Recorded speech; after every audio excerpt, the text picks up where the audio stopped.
Nearly 600 years ago, England was torn apart by a series of bloody battles for the throne. In just 30 years, the crown changed hands 7 times. Tens of thousands were slaughtered. It was one of the most turbulent and violent periods in British history. It's known as the Wars of the Roses.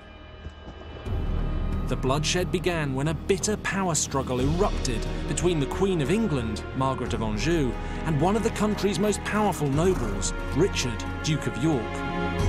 Both were fighting for control of England's weakest king, Henry VI. It's been portrayed as a simple family feud between the royal houses of Lancaster and York to snatch the ultimate prize, the crown of England. But it wasn't like that.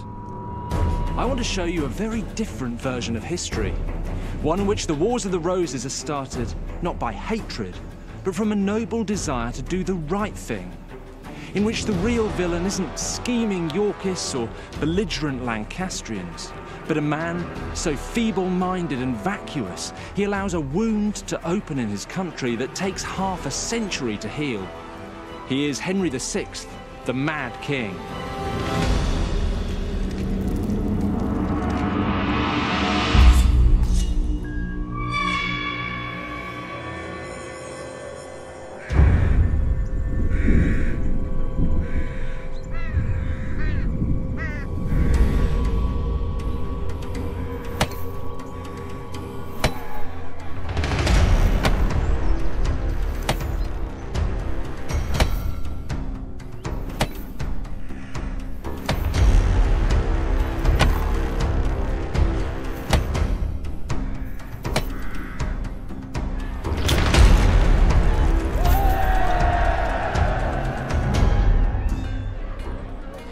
Summer 1450. With Suffolk gone, there's no one to keep a lid on trouble for Henry VI.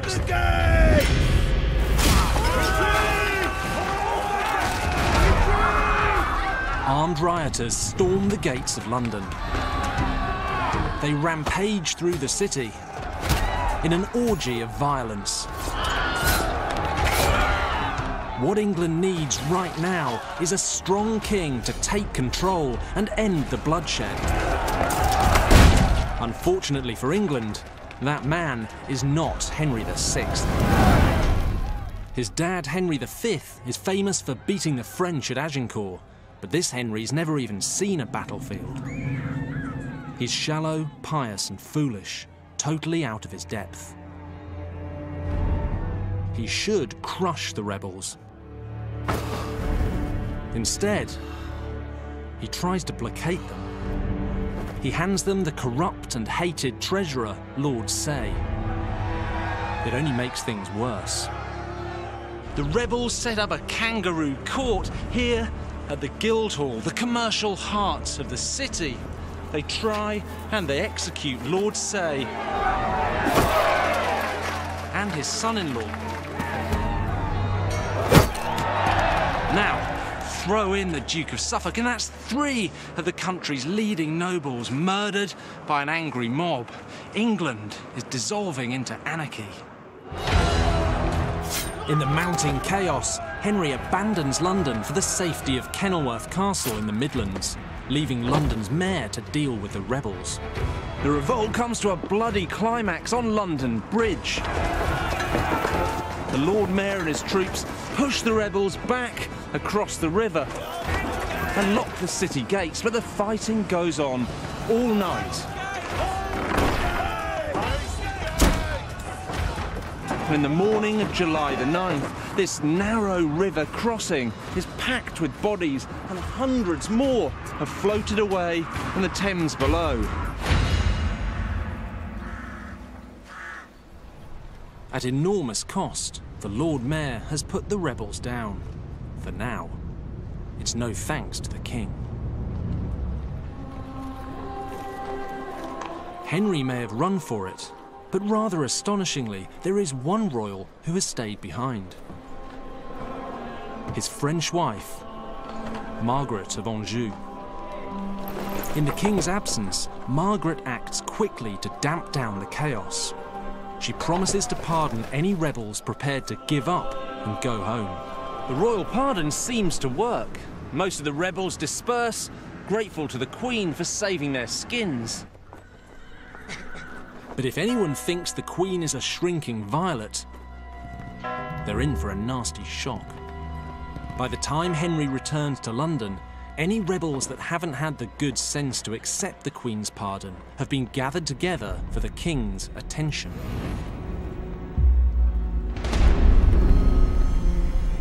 This is the kind of decisive behaviour the country needs from its king. All is ready, Your Majesty. Except it's not Henry being ruthless. It's Margaret.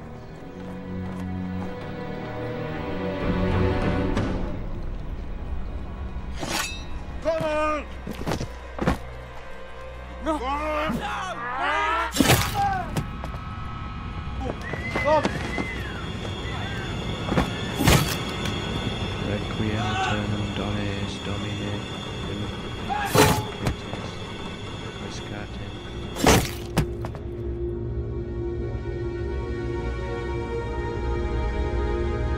A woman taking charge comes perfectly naturally to 20-year-old Margaret.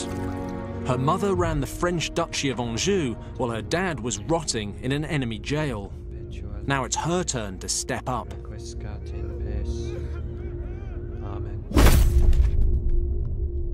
Imagine what it's been like for Margaret of Anjou, daughter of a major French noble, married off at 15 to the King of England. Sounds great. Or it does, until you arrive in your adopted country and find out your new husband's basically an imbecile. She sees it as her job, even her duty, to protect the country and the royal family from her husband's appalling weakness. It's a matter of pride. The problem is, Margaret's not the only person who's thinking that way.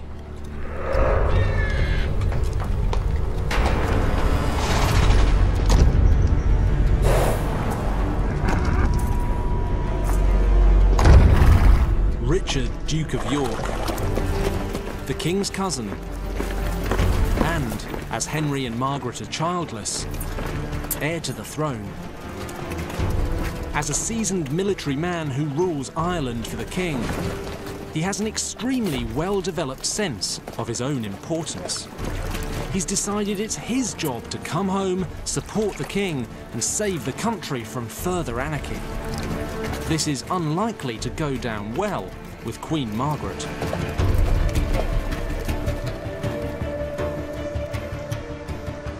As far as York's concerned, he's absolutely the right man for the job.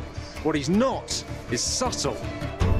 On the 27th of September 1450, he marches into London with 5,000 men beneath his banner.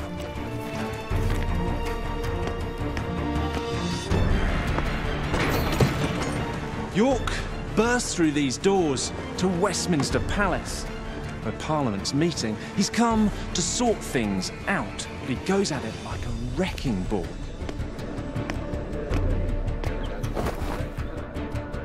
Beloved cousin, welcome, Your Grace. He demands that the King dismisses all his old advisors and that Parliament appoints him, York, in charge of the country. But Parliament tells him to get lost. He's too late. The King's already given the job to someone else. Just 16 days earlier, Henry gave another of his cousins the job of managing England for him, Lord Somerset. My Lord of York. Somerset's just returned from a disastrous French campaign where he lost the key city of Rouen and then committed the ultimate sin of running away. Forgive me, Your Grace. What is this? York is outraged. Somerset isn't the solution to England's chaos. To York, he's the cause. Your Grace, this man is bare worthy of his title. Far less the captaincy of the realm. One of the reasons for all the violence is the number of bloodthirsty unemployed soldiers returning from Somerset's failed campaigns. I would name this man a dishonorable coward. Worse, a traitor. It's a serious charge, but in York's mind, totally justified. This sets him on a collision course with Margaret because Somerset is the Queen's closest and most essential ally. As a woman, Margaret can't operate directly in government. She needs a senior noble whose position she can exploit. Somerset's record in France doesn't exactly suggest him as a leader of men, but he is the perfect proxy for Margaret. So whether York knows it or not, by attacking Somerset, he's attacking the Queen. Your Grace, may I take my leave?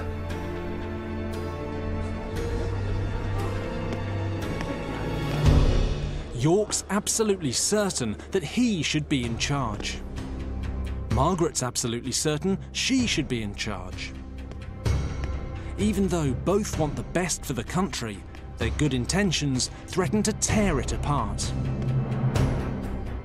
After Parliament's rejection, York storms out of London and begins to gather troops near Dartford, just downriver from the capital. If he didn't look threatening before, he certainly does now. He demands that Somerset be put on trial, and to keep the peace, Henry agrees, but only if York disbands his army. Well, that's fine by York. He starts sending his soldiers home. He doesn't need them now. He's won. York goes to the King's tent, ready to take Somerset's place in charge of England. Your Grace.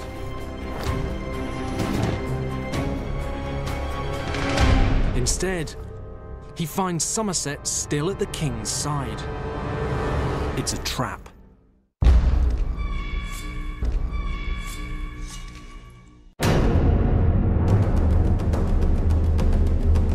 I would name this man a traitor.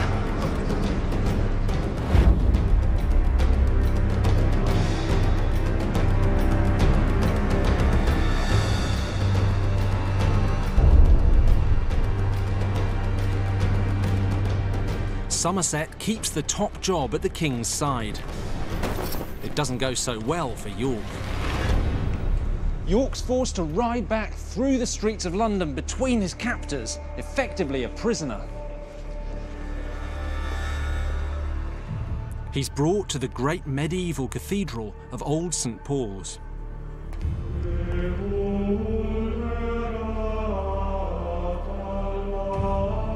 He's forced to kneel before the king, to swear a very public oath of allegiance, and to acknowledge that any more treasonous behaviour will see him banged up for good. It's appallingly humiliating for the high-born Duke of York. And worst of all, he probably realises that it's all his own fault.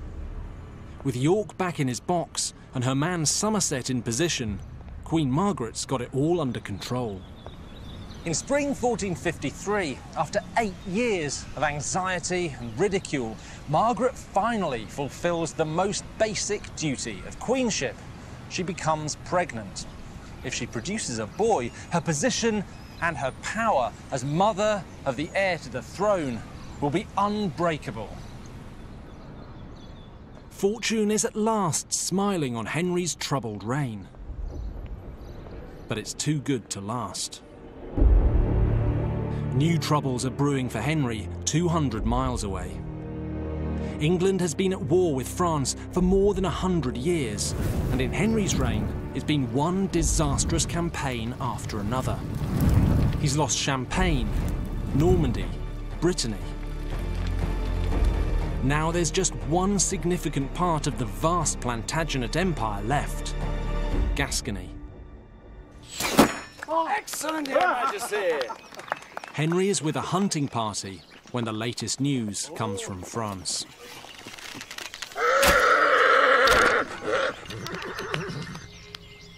It's not good.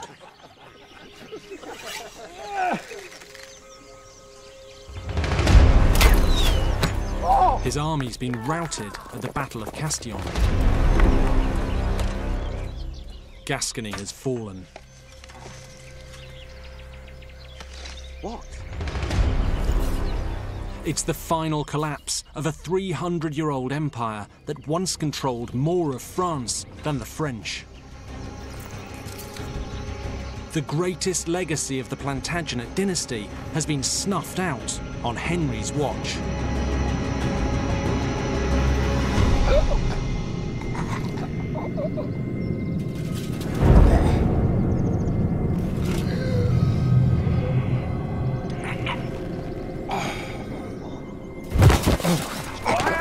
Henry collapses into a catatonic stupor. Let him breathe, let him breathe.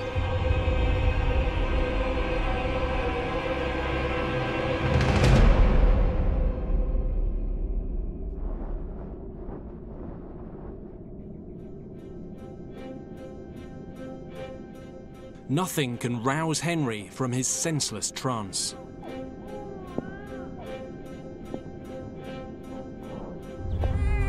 Not even the birth of his son, Prince Edward, 2 months later.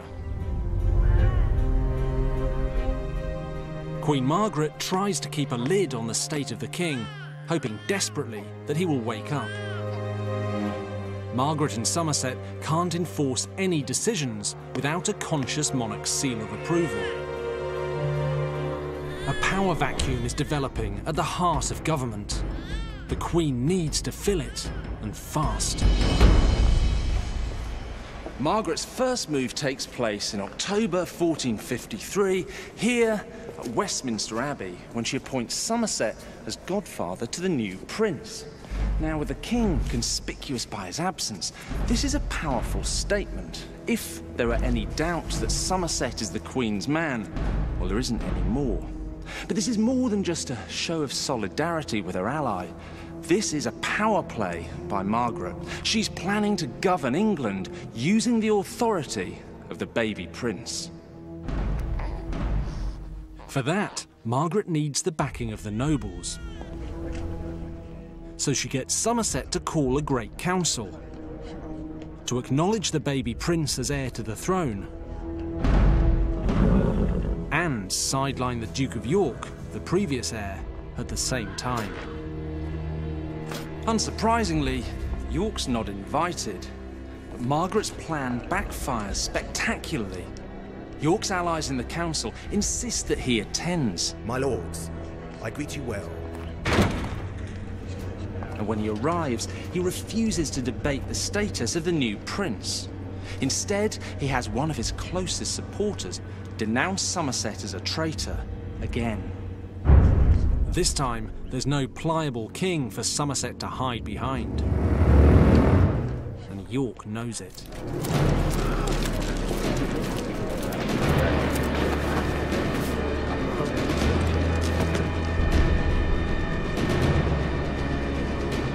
York's move is staggeringly audacious. With one deft blow, York has neutered both Somerset and Queen Margaret.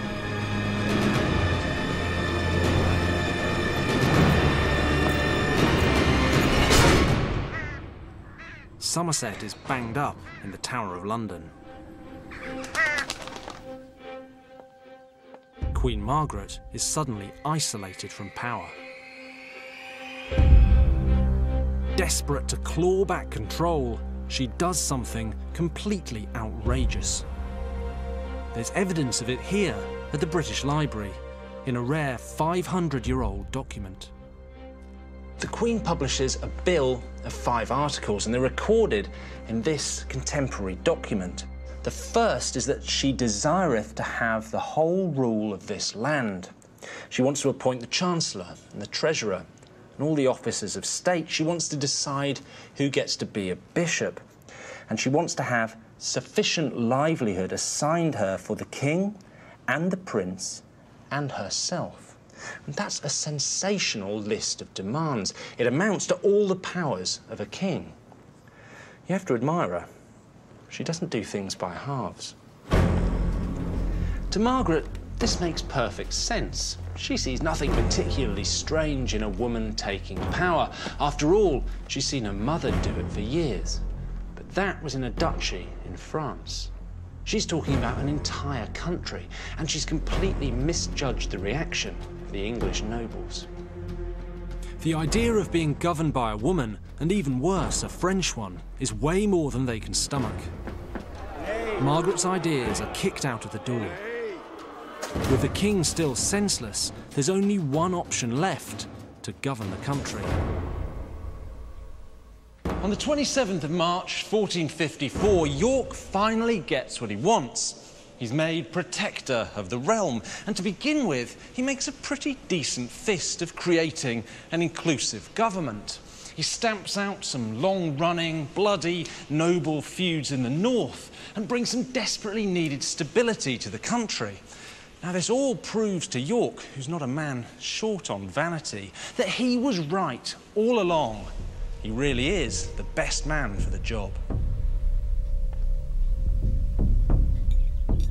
Trapped by the state of her insensible husband, Margaret is powerless.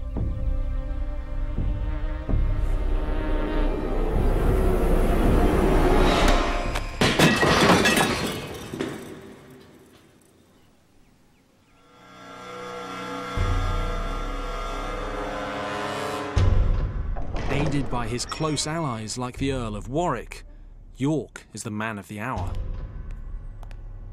He must be feeling pretty smug. My lord, what news? Then on Christmas Day, 1454, it all blows up in York's face.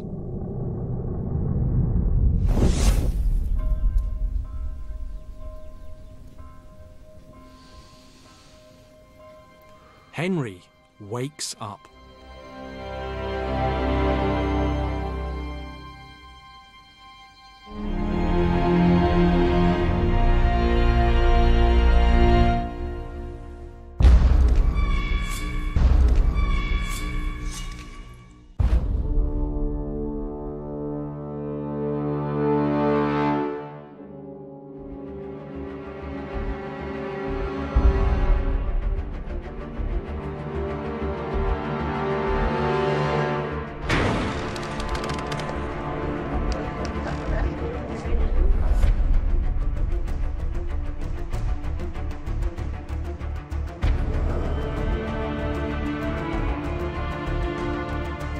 Queen Margaret's ally Somerset is back in pole position behind the throne.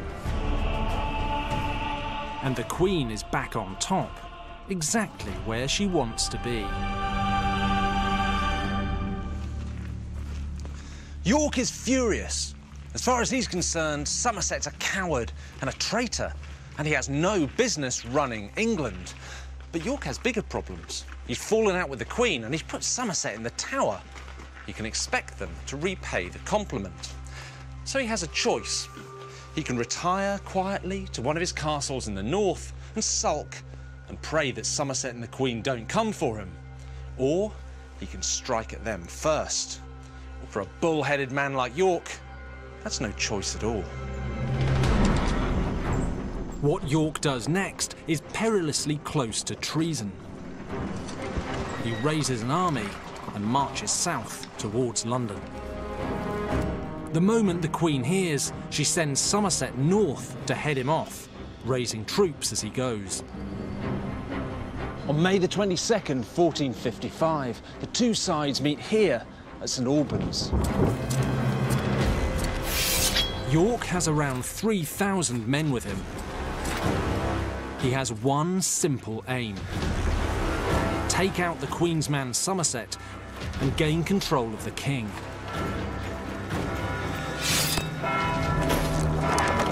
Somerset is holed up in the town.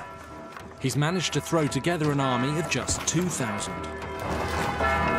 But he has the king with him. It's certainly not because Henry can contribute anything to the battle. But whoever possesses the king can claim to be fighting for the good of the realm. They exchange messages with York, clearly trying to talk their way out of trouble. Trust between the two sides is virtually non-existent. The only thing that's going to stop York is if the king hands Somerset over. Well, that's never going to happen.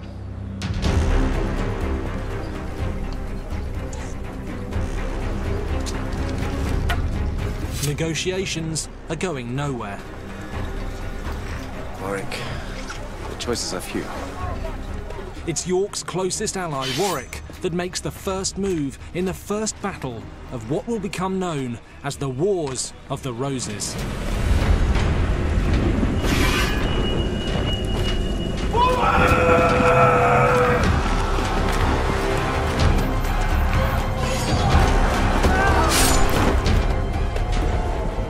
York and Warwick's men make light work of the barricades.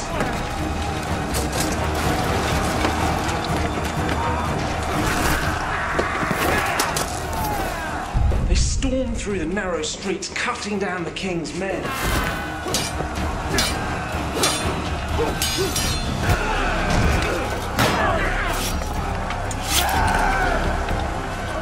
The defenders are taken totally by surprise.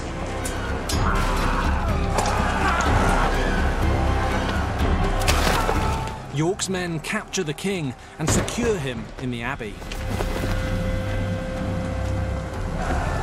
York has just one target now: Somerset.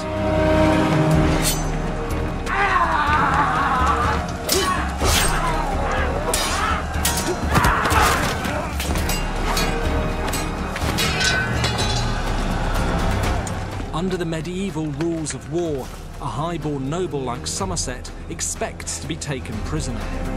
It's Somerset, sir. Where do we take him? That doesn't work for York.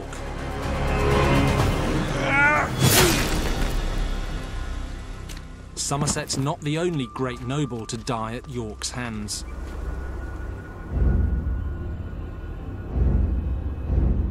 Lords Clifford and Northumberland are also slaughtered. York is victorious. Somerset's dead. He has Henry in his possession, secured here at St Albans Abbey. But he's crossed a very big red line.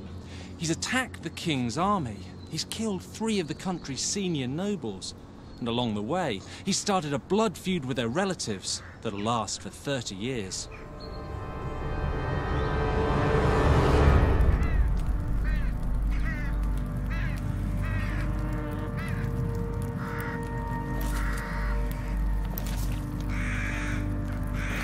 It's a bloody turnaround, considering that York's original plan was to bring peace and stability.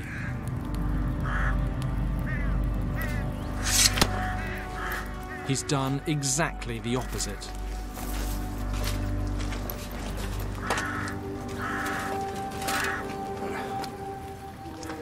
Whatever York may believe, there's no way back from this level of carnage.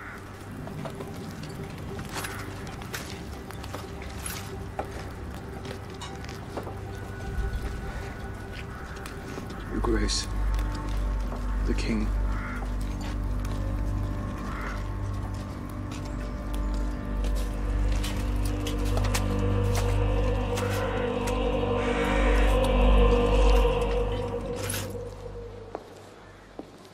After the battle, York and his allies Warwick and Salisbury come here to meet the king.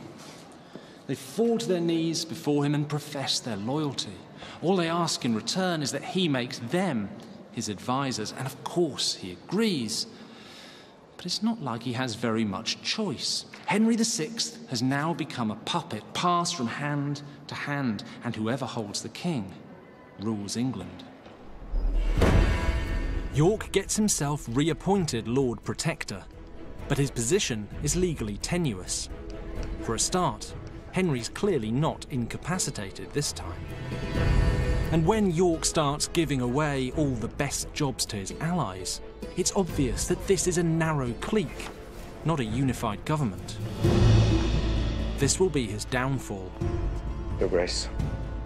The first test comes after just 4 months. My lords, I petition you all for your good assistance in restoring the fortunes of the royal coffers. Years of fruitless war in France has left the king broke. As Lord Protector, York has the unwelcome job of trying to raise more money. For the sake of our most noble king, I beg all of his loyal servants to affirm this cause? He must ask the Lords in Parliament to pass an order Your Grace. that would force them to sign over some of their land to the king. It would be an unpopular move at the best of times, and the slaughter of St. Albans means York is increasingly isolated.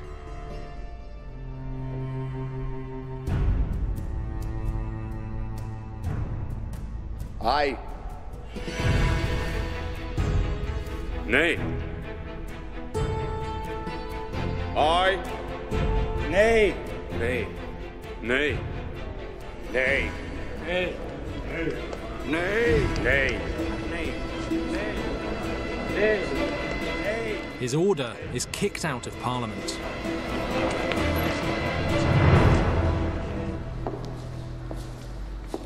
This is incredibly frustrating for York. He's the protector. He should be running things. But without the support of Parliament, he's effectively powerless.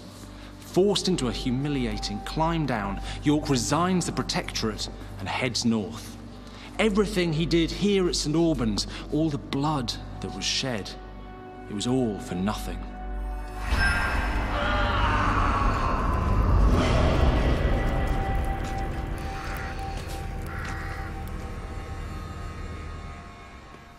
Technically, Henry is now back in full control of the country, which, given his track record, is a little surprising. Here at the Bodleian Library in Oxford, there's a book that makes it crystal clear what's really going on. This is the Brute Chronicle, one of the earliest printed books in British history, published just a few years after Henry VI's reign. It's almost an eyewitness account of the time. This is a passage describing events in 1456, barely 6 months after York left London, and it gives us a very clear idea about what people in England thought about their king. So it says here, the governance of the realm stood most by the Queen and her council.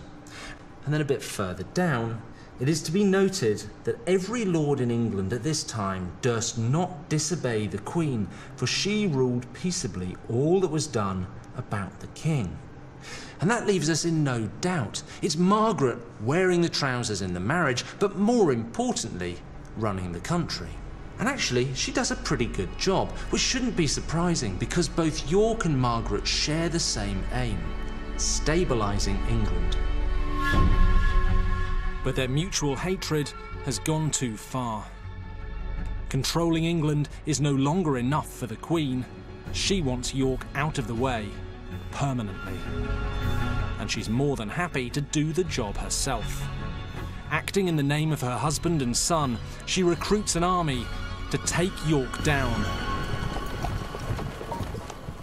Margaret's troops march north and catch up with York here in his castle at Ludlow on the 12th of October, 1459. This time, Margaret outnumbers York 2 to 1. She travels with her army, and like everyone else, she brings the king along for legitimacy. York sends messages to the king claiming to be his faithful subject, but really, it's a bit late for all that. Orders are sent in the name of the king demanding that York lay down his arms and surrender. That's obviously not going to end well for York. Unsurprisingly, he declines.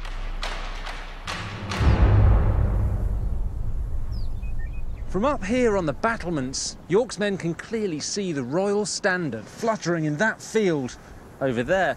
And that tells them the king himself is with his army. Taking on the king directly and risking treason is a step too far for some of them. In the middle of the night, a chunk of York's troops defect. On the evening of October the 12th, realising he's now hopelessly outgunned, York decides that discretion is the better part of valour. He runs for it. But it's not enough for Margaret to have her enemies on the run. She wants to destroy them totally. So in November 1459, she persuades Parliament to pass Acts of Attainder against York and his allies. These acts strip them of lands and of titles, and their families are expelled from the nobility forever, so it's legal death. But it's still one step short of total victory, because while York himself remains alive, he's still a very dangerous man. Margaret should have killed him.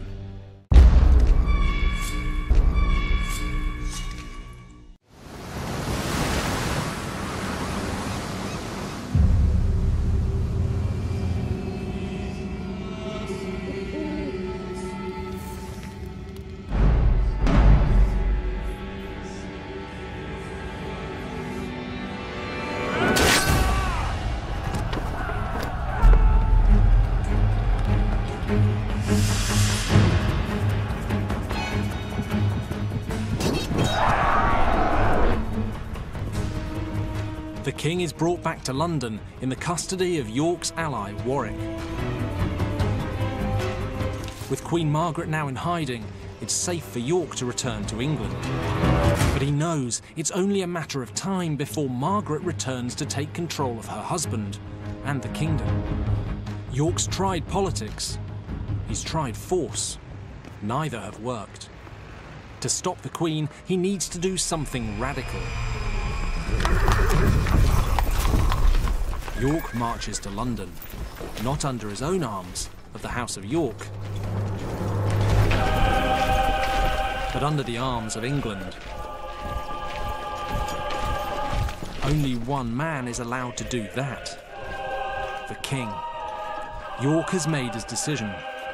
He's going to take the crown.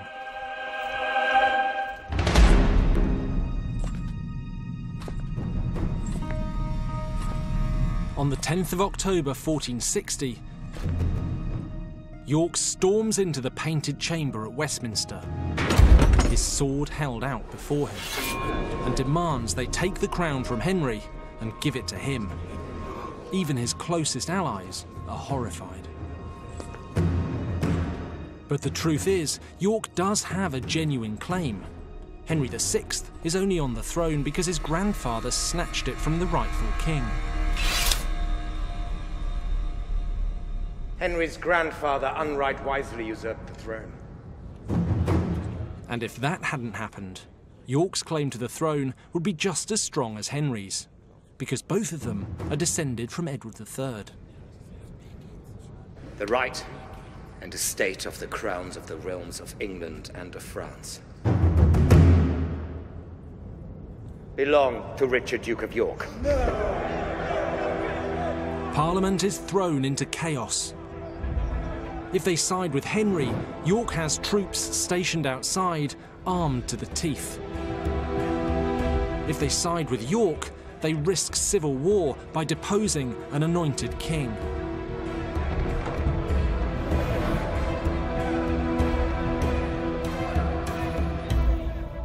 It takes 2 weeks for Parliament to make a decision.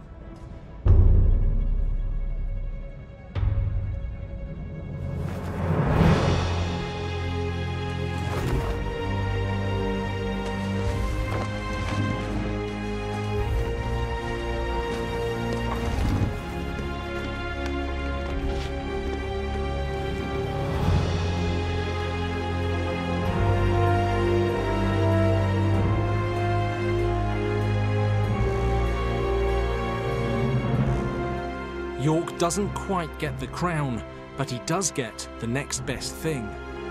He will become Lord Protector for the 3rd time. With Henry his captive, he's basically running the country. And when Henry dies, York or his children will take the throne. It's not a bad deal for York.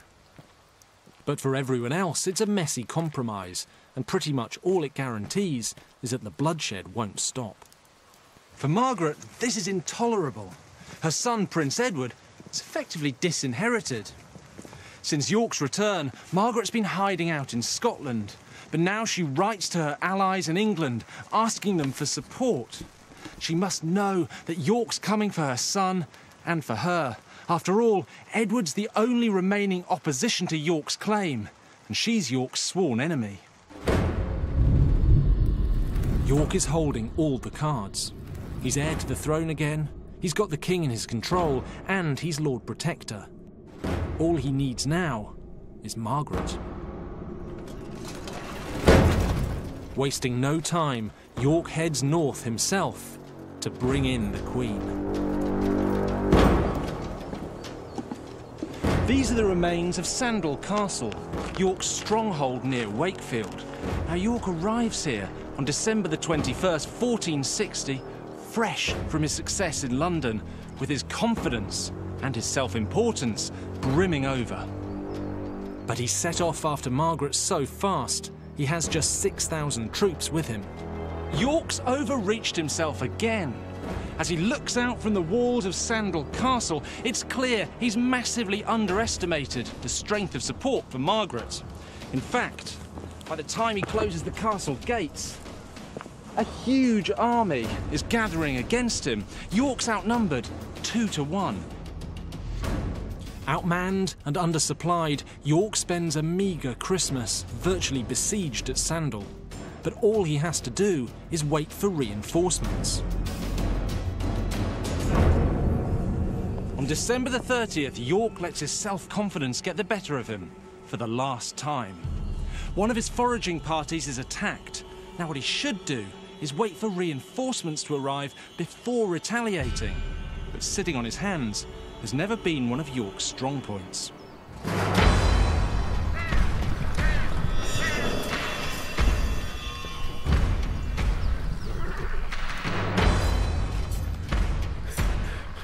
York sets off down Many Gates Lane in pursuit of the attackers.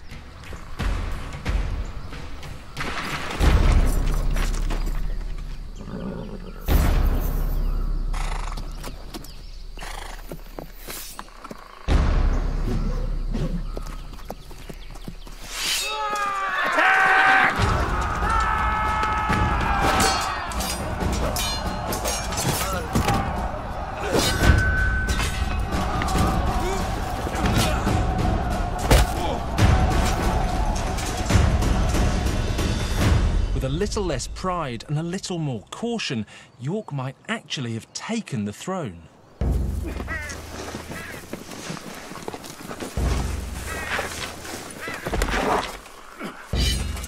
It takes less than an hour for Margaret's men to capture him.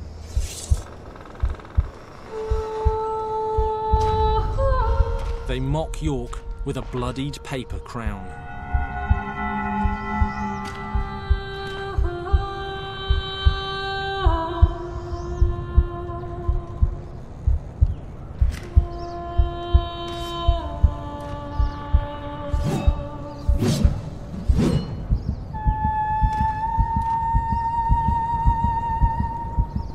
Then, they take the Queen's revenge.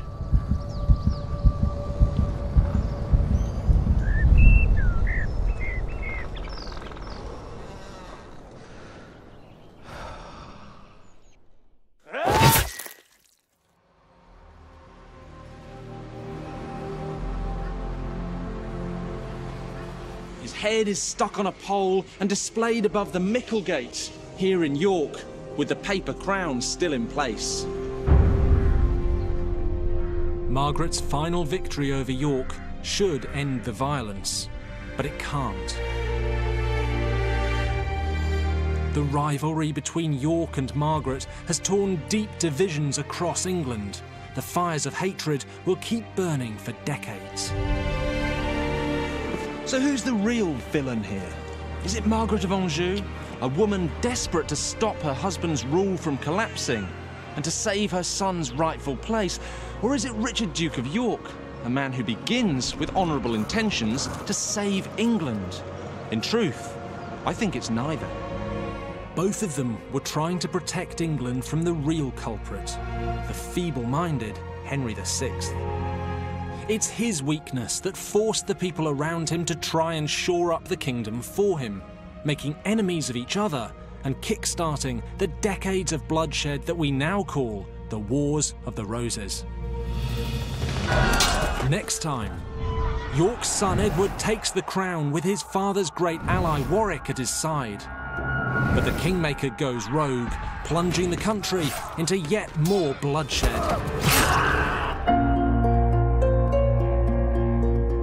And that action continues next Thursday at 8. Next on Channel 5, a battle of a different sort, and it feels like it's only just beginning. The outspoken celeb antics continue in the Big Brother house.